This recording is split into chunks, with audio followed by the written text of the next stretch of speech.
नमस्कार, राधे राधे, जय श्री कृष्णा। आज की हमारी कथा है क्रिया योग का वर्णन। उद्धव जी पूछते हैं, भगवान आपके भक्त भक्ति भाव से आपकी पूजा अर्चना क्रिया योग के द्वारा करते हैं, आप क्रिया योग का वर्णन कीजिए। भगवान श्री कृष्ण ने कहा, प्रिय उद्धव, कर्मकांड इतना विस्तार है, इतना बड़ा है कि उसकी कोई सीमा नहीं है। इसलिए मैं तुम्हें थोड़े में बताता हूँ, क्योंकि इतना बड़ा कर्मकांड है कि तुम सुन ही नहीं सकते हो। इसलिए मैं थोड़े में ही बताता हूँ। मेरे पूजा की 3 विधियां हैं। वे कौन कौन सी हैं? वैदिक और तांत्रिक और मिश्रित। जो मेरा भक्त इन तीनों क्रियाओं के द्वारा मेरी भक्ति करता है, उसे मैं प्राप्त होता हूँ। मेरे पूजा के लिए मेरी मूर्ति 8 प्रकार की होती है। कौन कौन सी वे हैं?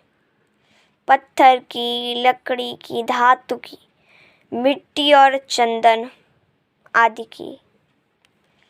चित्रमयी, बालुकामयी, मनोमयी, मणिमयी। पत्थर की मूर्ति को आप स्नान करा सकते हैं, लकड़ी की मूर्ति को नहीं। धातु की मूर्ति को भी आप स्नान करा सकते हैं, मिट्टी की मूर्ति को भी नहीं आप स्नान करा सकते। चंदन की भी मूर्ति को भी आप स्नान नहीं करवा सकते। चित्रमयी मूर्ति को भी आप स्नान नहीं करा सकते और बालुकामयी मूर्ति को भी आप स्नान नहीं करवा सकते हैं। और मनोमयी मतलब होता है अपने मन में ही भगवान की मूर्ति स्थापित करना। और मणिमयी मूर्ति को भी आप स्नान करा सकते हैं। प्रसिद्ध पदार्थों से प्रतिमा आदि में मेरी पूजा की जाती है, परंतु जो निष्काम भक्त है वह अनायास प्राप्त पदार्थों से और भावना मात्र से ही हृदय में मेरी पूजा कर ले। मनोमयी मूर्ति स्थापित करे अपने मन में, अर्थात भगवान की विधि पूर्वक पूजा चाहे करे या न करे, लेकिन मन वाली पूजा, मनोमयी पूजा बहुत ही भगवान को भाती है। इधर भगवान श्री कृष्ण कहते हैं, उद्धव जी, मेरा भक्त अगर श्रद्धा से मुझे 1 लोटा जल भी अर्पित कर देता है तो मैं बहुत ही प्रसन्न हो जाता हूँ। लेकिन जो मेरे अभक्त हैं, अगर वे मुझे मेवा, मिष्ठान इत्यादि भी खिलाते हैं तो भी मैं प्रसन्न नहीं होता। महाभारत की एक कथा है।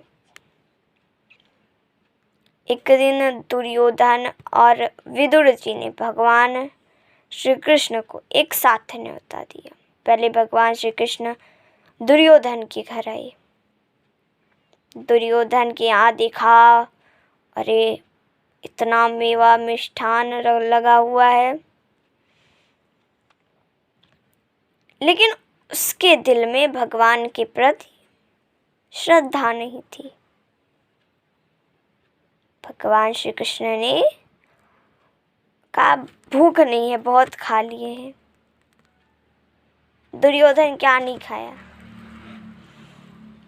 आए विदुर जी के यहाँ। विदुर जी के यहाँ देखे कि साग रोटी रखी हुई है। भगवान श्री कृष्ण ने देखा विदुर जी तो मेरे इतने बड़े भक्त हैं कि क्या बताएं। मेरी पूजा इन्होंने किस प्रकार की। जब भगवान ने कहा, जब मेरा भक्त एक लोटा जल भी मुझे श्रद्धा से अर्पित करता है तो मैं उसे ले लेता हूँ, उससे प्रसन्न हो जाता हूँ। इधर तो साग रोटी है, भगवान श्री कृष्ण ने वो साग रोटी विदुर जी के यहाँ बहुत प्रेम से खाई। इस प्रकार भगवान श्री कृष्ण उद्धव जी को बतलाते हैं। तो आज की कथा हमारी यहीं समाप्त होती है। धन्यवाद। राधे राधे। जय श्री कृष्ण।